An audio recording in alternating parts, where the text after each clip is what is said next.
Salut, dans cette vidéo, on va voir comment se faire une place de numéro 1, j'ai envie de dire, dans un marché de niche avec Romain Collignon. Salut Romain. Salut Alex. Tu vas bien? Bien, bien. Je t'ai invité sur ma terrasse aujourd'hui, je trouve qu'on est bien. J'ai un grand jardin, c'est comme ça. Je vois pas le jardin, il est derrière. C'est vrai, mais on peut se rendre compte de la bordure et du banc. Bon, fini de dire des bêtises, si j'ai invité Romain sur ce banc aujourd'hui, c'est parce que Romain Collignon, en plus d'être un expert creuseur tunneliste, donc pour ceux qui savent pas ce que ça veut dire, je les renvoie à ma vidéo sur les tunnels de vente et de toute façon on va en parler. Mais en plus de ça, Romain s'est lancé dans un marché très particulier il y a quelques années, le marché, comment on peut le dire ce marché?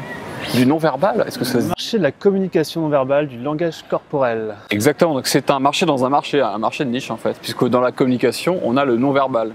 Qui est une branche. On pourrait même englober ça dans le développement personnel. Dans le développement personnel, il y a la communication, et dans la communication, il y a le non-verbal, et dans le non-verbal, il y a Romain. C'est ça.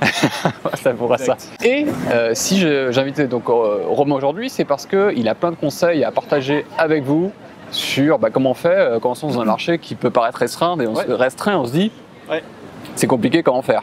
Eh bien, l'homme de la situation, il est là. Romain, peux-tu te compléter cette présentation? Je crois que tu as tout dit. L'idée de cet échange qu'on a aujourd'hui, je crois que c'est de se dire, si vous avez une passion, peut-être une idée de business sur lequel vous dites qu'il y a très peu de gens qui s'intéressent à ce business-là, peut-être certaines personnes vont vous décourager d'y aller parce qu'il n'y a pas une masse critique pour faire assez de ventes, mais je pense que l'échange qu'on va avoir aujourd'hui, c'est de se dire, à partir d'une niche, d'un secteur bien défini qui est certainement votre passion, comment vous pouvez optimiser énormément de choses pour quand même, malgré le fait que vous n'ayez pas beaucoup de trafic ou peu de visiteurs sur vos sites ou peu de personnes qui sont intéressées par votre thématique. Je ne sais pas si vous êtes intéressé à la couture, et encore la couture, je pense que ce n'est même pas un marché de niche. Je pense qu'il y a pas mal de gens qui s'intéressent à ça. Et c'est à savoir comment vous pouvez justement quand même développer un revenu, créer un vrai business autour de la niche. Donc on va parler de toutes les stratégies que j'ai pu mettre en place sur la niche de la communication verbale, du langage corporel. Ouais, tu as commencé en quelle année? J'ai commencé en 2011 avec un blog. Tout d'abord, un blog qui s'appelle le décodeur du non-verbal et sur lequel pendant plusieurs mois j'ai échangé, créé des articles, fait des interviews autour de cette thématique de niche et sur lequel j'ai rassemblé une communauté, certes communauté qui était restreinte, mais sur lequel finalement j'ai pu développer une audience qui m'a suivi, sur lequel j'ai pu créer ou vendre des formations en ligne sur le sujet de comment comprendre ses interlocuteurs, comment comprendre la psychologie des gens avec qui on interagit et aussi comment on peut avoir, grâce à son langage corporel, plus d'impact, plus confiance en soi, plus d'influence avec les autres. C'est beau. On sent que c'est rodé. C'est pitché. C'est pitché. Donc, on commence avec un blog. Ce qui est intéressant, c'est que tu t'es pas lancé comme un méga expert, c'est-à-dire qu'en fait, tu n'es pas bardé de diplômes sur ce sujet-là, mais tu as beaucoup travaillé sur ton sujet jusqu'à pouvoir en proposer des formations qui sont solides. Exact. Donc, ça va rassurer ceux qui nous regardent, qui se disent, bah ouais, mais marché de niche, d'accord, mais moi, j'y connais rien, je m'intéresse juste à un marché très niché. Alors, on pourrait quand même donner un exemple pour savoir, pour permettre à ceux qui nous regardent, mais c'est quoi un marché de niche? Qu'est-ce qu'il y aurait? Quand je parle de marché de niche, je pense que c'est un marché où si on en discute avec ses copains ou avec ses proches, ils vont se dire mais pourquoi tu te lances là-dedans?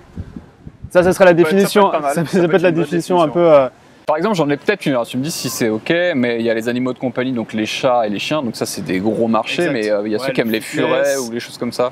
Dans les furets, dans les chiens, dans les animaux de compagnie par exemple. Est-ce que c'est marché Pour moi c'est un marché de niche, exactement. Je pense aussi. Voilà, et justement donc des stratégies derrière, je crois qu'il y a deux piliers là dont on va parler absolument aujourd'hui. Si vous faites du business en ligne, vous avez le trafic, donc la masse de personnes que vous pouvez toucher qui vont rentrer en contact avec votre business. Et puis après, il y a la conversion, c'est-à-dire comment vous allez faire en sorte que, et toi tu en parles beaucoup dans le Biz Club, de ta système trafic, acquisition, client. Donc dans un marché de niche, quand on a peu de trafic, il va falloir être très très bon dans la deuxième étape qui va être l'audience, l'acquisition, de transformer ce trafic en prospect et après ces prospects en clients. D'où le C de TAC. Tout à fait. De TAC. Trafic, ouais, c'est ça. Alors moi j'ai trafic, audience, client, mais trafic, acquisition c'est pareil, ça veut dire la même chose parce que j'appelle audience, pour moi c'est audience qualifiée, donc le fait de pouvoir la transformer c'est de l'acquérir, de faire de l'acquisition. Voilà, là, je pense que le point central de ce qu'on peut discuter aujourd'hui c'est vraiment de se dire on ne va pas vraiment parler de trafic parce que sur un marché niche il y a peu de trafic, par contre c'est comment on va faire en sorte que ce trafic devienne une audience, devienne des clients. Et surtout, moi je rajoutais à la limite une dernière étape derrière la clientèle, c'est comment on va fidéliser cette clientèle pour leur revendre plus de produits ou de services, puisque finalement on a un ensemble de personnes assez restreint qui vont nous suivre sur notre niche. L'idée, c'est pas de simplement faire un one-shot, une seule vente, mais c'est de vendre de manière continue à ses clients. Justement, Romain, ça me permet de te poser une question, peut-être une question que les gens se posent avant de commencer. Est-ce que c'est plus intéressant d'arriver sur un gros marché avec beaucoup de concurrence, mais beaucoup de clients, ou alors la stratégie inverse qui consisterait à se nicher dans un truc très précis, donc par exemple les furets ou autre chose, et de se dire, bah, il n'y aura pas beaucoup de monde, je pense que je suis assez bon là-dedans, que ça m'intéresse vraiment, donc je suis prêt à m'investir, mais le potentiel client, il est assez restreint. Ouais. Alors c'est quoi, à ton avis, la meilleure solution? La meilleure solution, je crois que c'est en fonction de sa force. C'est-à-dire si on est quelqu'un qui est doué pour le trafic, l'acquisition de trafic, générer du trafic, si on est bon en SEO, si on est bon en campagne Facebook, publicitaire, si on arrive à ramener une masse de trafic très conséquent de par un marché conséquent, on peut se permettre d'avoir des conversions derrière qui sont un petit peu bancales, parce qu'il y a tellement un flux, un torrent, une masse de personnes que finalement on va quand même générer beaucoup de ventes. A l'inverse, si on est un peu plus stratégique, on aime la conversion, on aime le copywriting, on aime les stats, on aime aussi développer des systèmes de vente, des tunnels de vente qui vont convertir. Là, on peut se permettre, et ça c'est plus ma facette à moi, on peut se permettre d'avoir un trafic qui est restreint pour justement… mais on quand même en vivre, quoi. Ouais, quand même en vivre, bien sûr.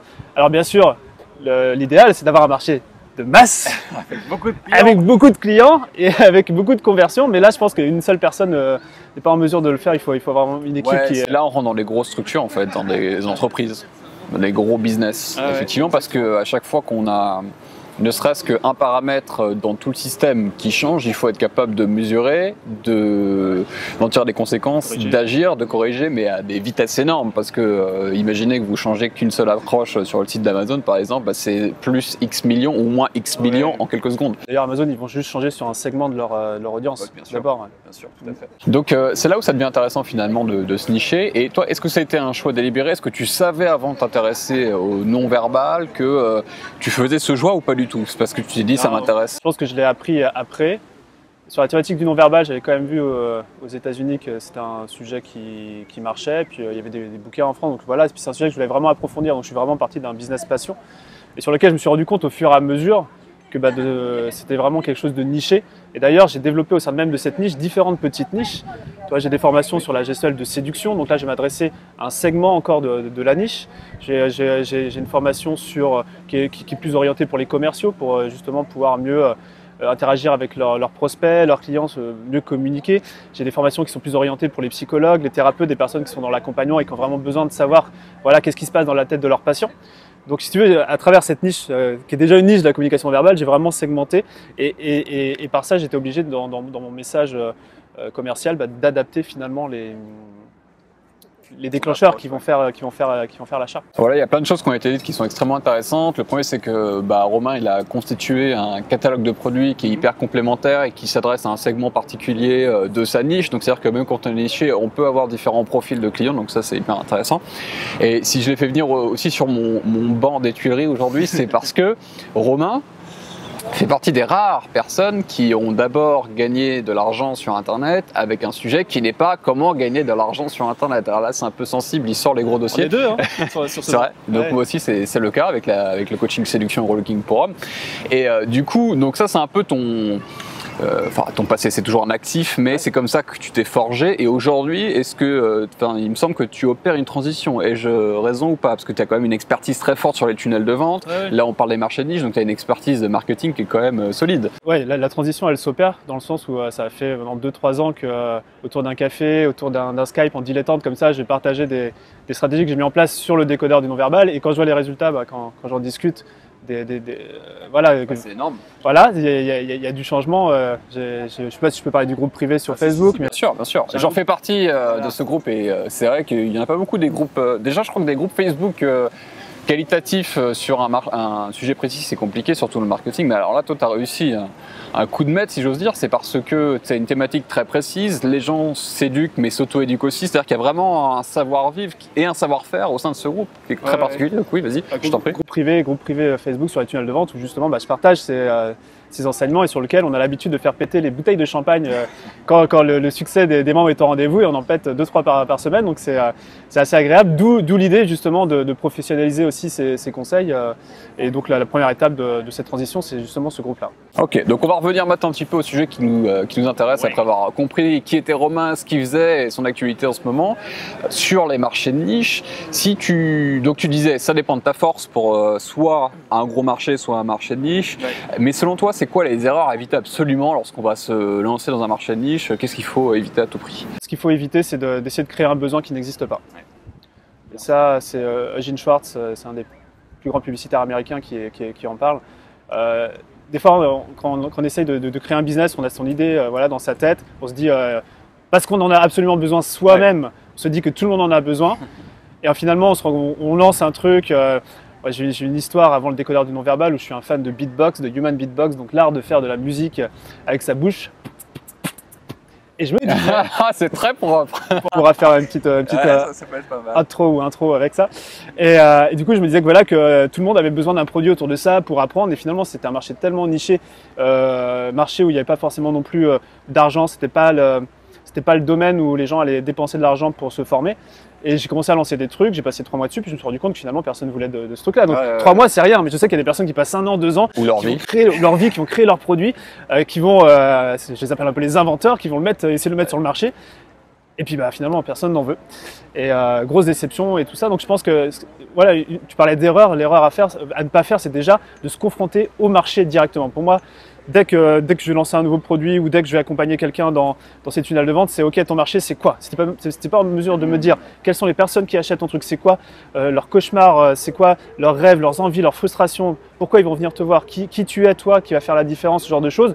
C'est vraiment le terreau fertile qui va te montrer que derrière, on peut construire dessus, on peut prendre des briques, on peut commencer à créer ces tunnels de vente. Et voilà, donc. C'est une excellente observation et je me permets de rebondir sur ça parce que quand j'étais dans le business du coaching séduction, je savais que pour les mecs qui avaient du mal à aborder des filles, ce qu'il leur fallait, c'était pas nécessairement des phrases à répéter, c'est parce qu'ils avaient aussi un problème de structure, de confiance en eux, de communication, de plein de choses en fait, mais de tout sauf de phrases accroches. Et je vendais surtout cette approche-là, mais sans grand succès. Et un jour, je me suis dit, ok, je leur donne ce qu'ils veulent a priori, donc des phrases d'accroche, un système, etc., etc. Et derrière, je leur donne vraiment ce dont ils ont besoin. Et c'est là que je me suis aperçu que ça a tout switché dans mes résultats et c'est devenu... Alors, ouais, là-dessus, il y a un principe marketing qui est très important que tu soulignes, c'est en tant que formateur, en tant qu'expert, vous savez ce dont les gens ont besoin. Par contre, il ne faut jamais leur vendre ce dont ils ont besoin, il faut leur vendre ce dont ils ont envie. Yes. Donc s'ils ont envie de phrases d'accroche, on leur vend ça, mais derrière, dans la formation ou dans le produit, on va leur donner ce dont ils ont vraiment besoin parce que ce qu'on veut, c'est qu'ils aient des résultats. Et c'est ça, je pense, qui peut rassurer les personnes qui vont se lancer dans un marché de niche et qui galèrent alors qu'ils disent mais je comprends pas, je sais exactement ce qu'il faut, tu vois, je sais comment les amener à là, mais ça les attire pas. Faites ça, les amis, et vous allez voir que ça amène beaucoup plus de résultats, quoi, immédiatement. Ouais. Donc okay. Quitte à prendre son téléphone, hein, vraiment appeler les gens ou dans son entourage, vraiment se confronter au marché. Je pense que si on ne le fait pas de base, c'est qu'on a une peur du rejet, de se dire que notre idée ne va pas marcher. Mais il faut mieux y aller directement, en parler. Et puis même si vous ne le faites pas… On peut perdre énormément de temps et d'énergie. Et en fait, on perd confiance en son projet, on perd confiance en soi. Et on se dit, mais à quoi bon je continue, ça ne sert à rien, ça ne marche pas, quoi. Et en fait, non, c'est juste la méthode, quoi, la manière dont tu t'y prends qui n'apporte pas ses fruits parce qu'elle n'est pas la bonne. C'est pas la bonne méthode, tout simplement, en fait. Il y a quand même un indice aussi, c'est de se dire… bon, il y a un marché de masse, marché de niche, mais un marché de niche… Déjà, s'il est exploité par une autre personne, c'est quand même un bon signe. Ouais. C'est-à-dire que vraiment de se dire j'invente quelque chose de nouveau et personne ne l'a déjà fait, là c'est quand même un énorme warning. Par exemple, si on peut prendre, je sais pas, Uber, quand on voit ce qu'ils font, on se dit ça n'existait pas avant. Ouais. Sauf que si on regarde le besoin fondamental du marché qui est de se déplacer, si je résume ou de mettre en connexion des personnes qui peuvent permettre le déplacement, le besoin il est là, il existe depuis la nuit des temps. C'est clair. Sauf que c'est une approche différente qui a permis de se dire, voilà, il y a un marché de niche qui a émergé, alors que ce n'est pas du tout un marché de niche, c'est un marché de masse avec une spécificité. Donc je pense que quand on va dans un marché, pas forcément de niche, mais déjà il faut arriver avec une spécificité. Parce que… une secret touch, une baguette magique, une secret sauce. La secret sauce de Paul Smith, c'est classic with a twist.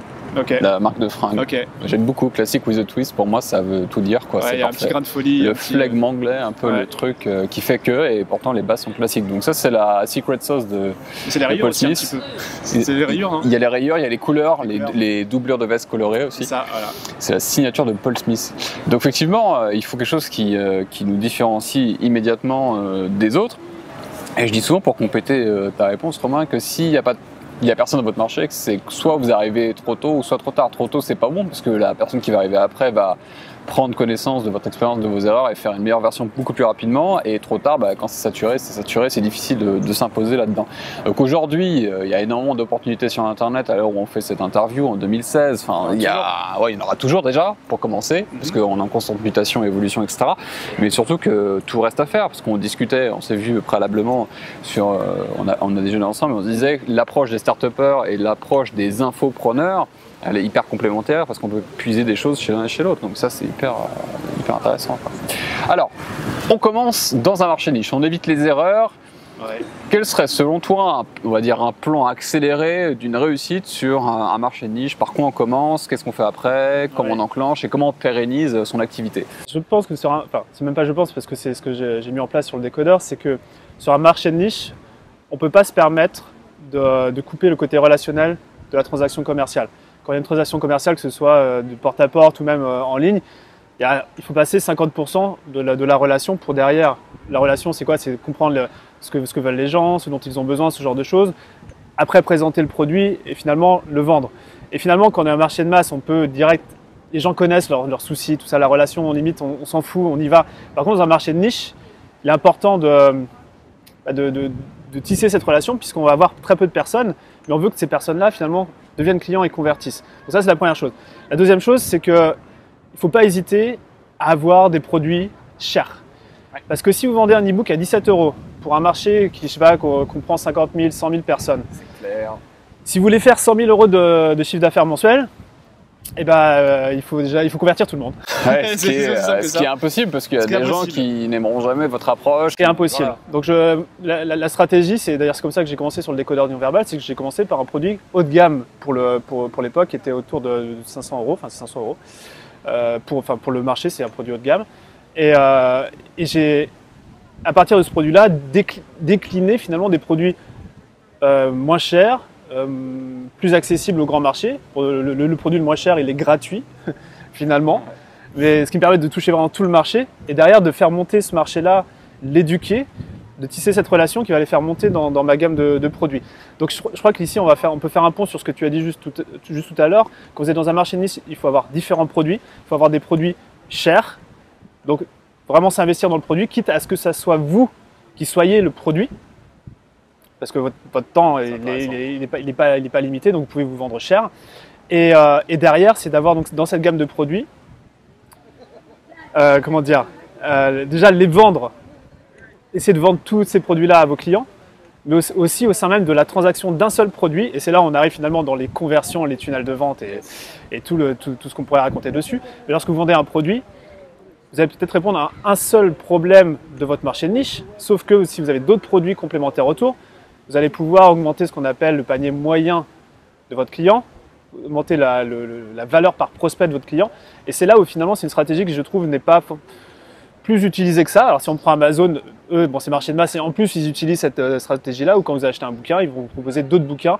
D'autres clients qui ont acheté ce bouquin et ont également commandé ce bouquin. Pour que finalement, alors que vous veniez simplement pour acheter un seul livre, vous repartez avec une dizaine de livres. Ce n'était pas prévu. Et une armoire. Et Amazon a fait en sorte que ça se passe dans votre panier à vous. Donc ça, c'est une stratégie qui est importante. Et là, peut-être vous allez vous dire, ok, Romain, j'ai un seul produit, je n'en ai pas. Et on peut tout à fait commencer avec le produit de partenaire. Oui. Si vous voulez commencer déjà à monétiser votre marché de niche, et notamment sur des produits partenaires, si on parle de l'élevage de furets, peut-être que vous allez pouvoir vendre un collier de furets qui est sur un e-commerce. Tout à fait. C'est intéressant. Parce que du coup, ça permet en plus de ne pas faire le boulot, puisque tu renvoies vers le boulot de quelqu'un d'autre. Donc déjà, toi, tu t'économises en énergie, ça te permet de réfléchir, ça te permet de voir un peu qu'est-ce qui se passe dans ce marché-là. Est-ce que les gens veulent des colliers de furets ou est-ce qu'ils veulent des produits d'entretien pour le poil du furet? Je pense que c'est des questions qui sont importantes. C'est des vraies questions qu'on peut se poser. Donc voilà, je récapitule. Il faut gamifier, enfin il faut une gamme. Il faut une gamme de produits. Si tu n'en as pas, tu peux commencer par faire la promotion de partenaires en affiliation. Le but étant par la suite d'augmenter le panier moyen des clients qui vont, enfin des prospects qui vont s'inscrire sur ta liste, c'est-à-dire en proposant plusieurs produits, il faut que la valeur générale augmente, parce que si on divise le nombre de clients par le nombre total de produits achetés, on le divise, on obtient une valeur qui est de plus en plus haute à partir du moment où on ajoute de plus en plus de produits et pas ajouter pour ajouter, mais structurer. Structuré. Donc là, c'est ponctuellement sur la transaction. Mais derrière, cette personne-là ne va pas forcément acheter ces produits-là. Oui. Et donc, c'est d'avoir une communication, donc on parlait de fidélisation du client, avec qui on va continuer cette relation en proposant des produits et des services complémentaires. Ce que tu veux dire par là, c'est que tu continues. Donc, par exemple, une personne rentre avec un petit produit, tu vas continuer la conversation avec eux, la conversation même avec eux avant la conversion, et les encourager à consommer d'autres produits alors qu'ils ne l'ont pas fait préalablement, parce que pour X raisons, et effectivement, tu continues cette relation-là. Et là, on parlait d'erreur tout à l'heure. Il y a une erreur que je vois assez régulièrement. Alors, c'est avec les infopreneurs avec qui j'ai l'occasion de discuter. On me dit, mais est-ce que je le mets là ou je le mets là, le produit? Et en fait, je crois que le mot ou, il faut le rayer de votre vocabulaire. Il faut prendre le mot et. Toujours, quand vous posez la question, est-ce que je fais ça ou ça? Mais alors, est-ce que je fais un lancement webinaire? Tu fais un lancement et un webinaire. Est-ce que je mets un upsell derrière ce produit-là et puis je le mets pas après en vente additionnelle, cross-sell plus tard? Bah, c'est un et. Tu le mets là et tu le mets là. Parce que finalement, surtout sur un marché de niche, et là, on n'a pas beaucoup d'occasions, on n'a pas beaucoup de clients. Donc finalement, il faut maximiser sur un client la possibilité qu'il ait de faire du business avec vous. D'ailleurs, cette vidéo, tu vas la mettre sur YouTube et sur Facebook. Voilà. Exactement. Et c'est très juste, comme quoi c'est aussi une question de mindset, d'état d'esprit, tu vois. Et ça, c'est hyper intéressant de se dire ça, parce que tant qu'on n'a pas pris conscience qu'en fait, finalement, on s'instaure des pensées limitantes dans un marché qui est déjà limité. Voilà. Ça fait trop de multiplication de choses limitantes. Donc, il faut exploser, ouvrir votre cerveau, écouter les conseils de Romain à ce sujet-là, parce qu'il a raison, c'est pas où. Pour moi, je pense que c'est une pépite, parce qu'on n'entend pas souvent parler ce genre de choses-là. Très bien. Donc, on a compris la première étape, on a compris ensuite les et instaurer une conversation, enfin une relation. Comment tu l'instaures? Par email, par SMS, par carte postale? Tu as la réponse. Moi, c'est et alors. Bah oui. Et donc, du coup, sur quels outils tu utilises pour faire ça? Je fais mail. Facebook. La première connexion qu'ils ont avec toi, conversation, c'est par email? Généralement, oui, c'est généralement par email. Après, ils arrivent sur le blog, ils arrivent sur Facebook, ils arrivent sur des vidéos YouTube. C'est vrai que j'ai différents canaux finalement autour de ce business de la communication non verbale. Ceci étant dit, tout ce flux de trafic que j'essaye de capter sur les différentes plateformes, elles arrivent après effectivement dans une newsletter. Et cette newsletter, elle est aussi, cette audience qui arrive sur mes emails, je les récupère aussi dans des audiences publicitaires dans Facebook. D'accord. Donc finalement, c'est différents canaux pour pouvoir capter l'attention du prospect, des personnes qui me suivent. D'accord. Je ne sais pas si j'ai répondu à ta question. C'est pour savoir, si je comprends la structuration donc, de la communication, mais je voulais savoir, en tout cas te poser la question pour ceux aussi qui nous écoutent, c'est à combien de pourcents par exemple tu vas utiliser l'email, à combien de pourcents tu vas utiliser le texto, à combien de pourcents le postal? Le texto je le fais pas, j'ai jamais mis en place. Pas encore pour le moment. Je ne sais pas si je le mettrai en place pour ce marché, je devrais. Pourquoi le décodeur ou un autre? Ouais, sur le décodeur, mais sur autre chose peut-être. Je sais par exemple pour la carte postale, c'est quelque chose que j'ai déjà fait, mais c'est vraiment pour les clients. On va dire les clients premium, voilà, les gens avec qui sont des amis quoi, à la limite, et qui derrière, c'est vrai que c'est un autre média. Le courrier postal, j'ai un de mes produits qui est un livre en fait, et donc sur lequel c'est effectivement un moyen de rentrer sur les bureaux d'être là physiquement quoi en fait. Physiquement chez les clients, ouais. Donc ça c'est intéressant parce que effectivement, je pense que là il y a vraiment un créneau à jouer pour tous ceux qui font de l'entrepreneuriat, enfin de l'infoprenariat aussi, parce que ça marche aussi pour les entrepreneurs qui vendent des produits physiques, c'est de s'introduire de manière un peu différente dans la vie des gens. Et la carte postale, le livre physique, pour moi, je trouve que c'est une excellente approche, une approche qui n'est pas encore suffisamment faite. Donc à ce niveau-là, vous pouvez vous faire plaisir, surtout dans les marchés de niche, ou parfois dans certains marchés de niche, comme le marketing internet n'est pas du tout développé, que toi tu te lances dedans, si tu as en plus avec des méthodes qui sont totalement nouvelles et en plus qui allient le physique au net, c'est quand même top quoi. Ouais. Et à cela, je pense qu'il y a quand même un point important, c'est qu'on on peut avoir différents canaux d'acquisition des prospects, des clients, et je suis persuadé qu'il faut d'abord creuser. On parle encore de creuser, mais d'aller sur un secteur ou une plateforme et de la maîtriser à fond. Là, tu parles pour acquérir du trafic. Acquérir du trafic ou même acquérir une espèce de notoriété, parce que dans un marché niche, il faut aussi savoir se différencier. Et même si on peut essayer d'avoir plusieurs plateformes, il faut d'abord en maîtriser une parfaitement avant de passer à une autre, d'avoir une espèce de seuil critique qui va permettre d'avoir une assise sur ce médium. Si tu es un excellent blogueur dans une niche, tu as déjà beaucoup de trafic, et que tu sens que tu peux développer, il faut le faire à fond. Ouais. Et par exemple, ça peut être que la vidéo ou que Facebook, mais une fois que tu as maîtrisé un truc à fond, tu peux là te mettre dans d'autres canaux. Par exemple, là, je vois Snapchat qui arrive. Oui. Ouais, pourquoi pas, on peut y aller, mais finalement, on dilue de l'effort aussi. Oui, voilà, faut pas abandonner le reste pour un nouveau truc. Exactement. Alors que déjà, tu commences à avoir de l'attraction en fait. Ouais. Ok. Exactement. Je suis 100% d'accord avec toi. Il y a une histoire de la pompe à eau. Finalement, on a une source d'eau, on va pomper pour que l'eau elle monte. Il y a un effort, il y a zéro goutte qui sort du sol. Puis à un moment, on se dit bah non, ok, j'arrête. Et puis l'eau, elle redescend. Elle était à ça du sol, elle redescend. Alors que finalement, quand on a une certaine inertie, que l'eau commence à sortir, il faut simplement donner un petit coup de pompe, un petit coup de manivelle pour que l'eau jaillisse. C'est un peu une métaphore aussi pour se dire que c'est pas parce qu'on voit pas les résultats tout de suite sur une plateforme qu'on va utiliser que forcément il n'y a rien qui se passe sous le sol. Mais en fait, on ne dit pas assez souvent que vous allez travailler, et ça va pas être forcément, ça va pas être forcément si facile que ça au départ.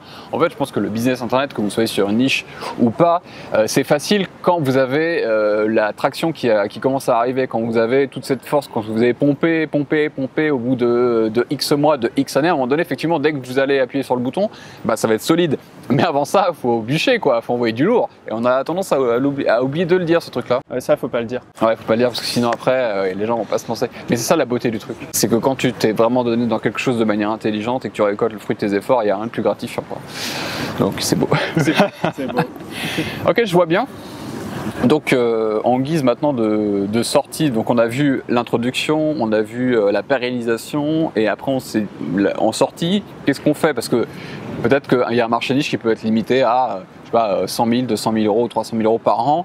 Mais si tu veux en vivre convenablement ou te payer une Porsche Cayenne ou une villa, il va falloir quand même peut-être attaquer un deuxième marché ou agrandir. Qu'est-ce que tu conseilles? Je pense que ça résume, et c'est un peu ce que je suis en train de faire aussi. C'est que là, j'ai un marché sur lequel j'ai vraiment fait tout ce que je voulais faire et pouvais faire en termes de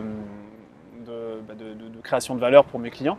Et maintenant, je sais que j'ai un autre marché qui est moins un marché niche, puisque c'est le marché de l'entrepreneuriat et développement business, mais sur lequel finalement j'ai quand même attendu.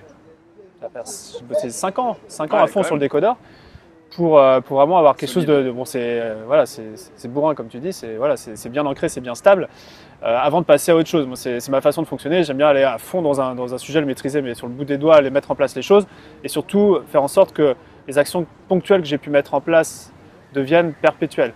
Ça, c'est peut-être le conseil sur lequel on peut finir cette conversation ensemble. C'est penser toujours comment les actions que vous mettez en place aujourd'hui, elles soient pérennes demain et surtout elles rapportent du business ou tout au moins du trafic ou quelque chose. Voilà. Je sais par exemple que le SEO c'était une chose, le fait d'avoir des articles optimisés pour Google, mais il suffit que Google à un moment ils se disent ok ciao, on a plus cette acquisition là. Donc c'est toujours se dire quels sont les systèmes que je peux mettre en place qui soit le plus pérenne possible. Alors il y a forcément une dégradation dans le temps qui est un peu inhérente à la vie, on va dire. Ouais, bien sûr. Mais c'est vraiment le focus que vous devez avoir si vous faites une opération, un webinaire. Si vous faites, dites-vous comment déjà ce webinaire-là, je pourrais l'automatiser derrière, c'est-à-dire ne pas être là physiquement. Maintenant les systèmes, on est en 2016, tu l'as dit, les systèmes existent pour créer ces tunnels de vente automatisés ou ces webinaires automatisés. Il faut en tirer profit. D'une part parce que ça vous permet de générer du chiffre d'affaires en automatique. Et puis aussi toucher plus de clients parce que vous n'avez pas besoin d'être là physiquement et surtout aussi créer des nouveaux produits pour compléter la gamme dont on a parlé tout à l'heure. Ce sont de sages paroles, Romain. Ouais, j'essaye. Ok, merci Romain. Maintenant, c'est comment se lancer dans un marché de niche pour tout péter et pérenniser. Où est-ce qu'on peut te retrouver? On peut me retrouver. Alors, si vous êtes intéressé par les tunnels de vente, les taux de conversion, tout ce qu'on vient de parler finalement dans cet échange, ce que je vous invite à faire, c'est de me contacter sur Facebook, rejoindre le groupe privé tunnel de vente. Je pense que c'est le meilleur moyen où on va pouvoir tisser une relation et puis sur lequel on va le meilleur moyen pour rentrer dans votre business et voir ce qu'on peut faire ensemble. Très bien. Alors je vais mettre le lien en description pour pouvoir aller plus loin avec Romain. Okay. Est-ce que j'étais offbeat un peu? Je crois que j'étais un peu offbeat. Hein. Ouais, offbeat, je sais pas si ça se dit d'ailleurs, mais. Ouais, je crois que si c'est ça, les rappeurs disent ça, c'est quand t'es pas synchronisé dans le. T'es pas rappeur, tempo. T'es pas rappeur, je suis pas rappeur, t'es merde. entrepreneur. Je suis entrepreneur et d'ailleurs si vous aimez mes conseils d'entrepreneur, je vous conseille bien de télécharger ma formation gratuite pour démarrer un business qui vous rend libre pour être tranquille sur des bancs aux Tuileries l'après-midi quand vous avez envie de le faire avec des gens de qualité et pas passer du temps avec Robert qui vous saoule à côté de la photocopieuse.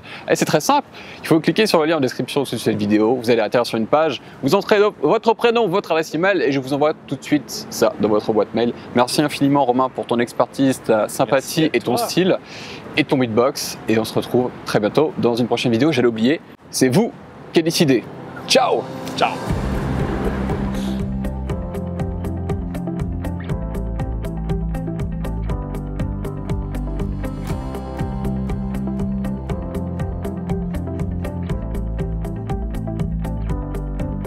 Romain. Oui. Là, faut que tu beatbox. Ok. Et après, je dis Romain.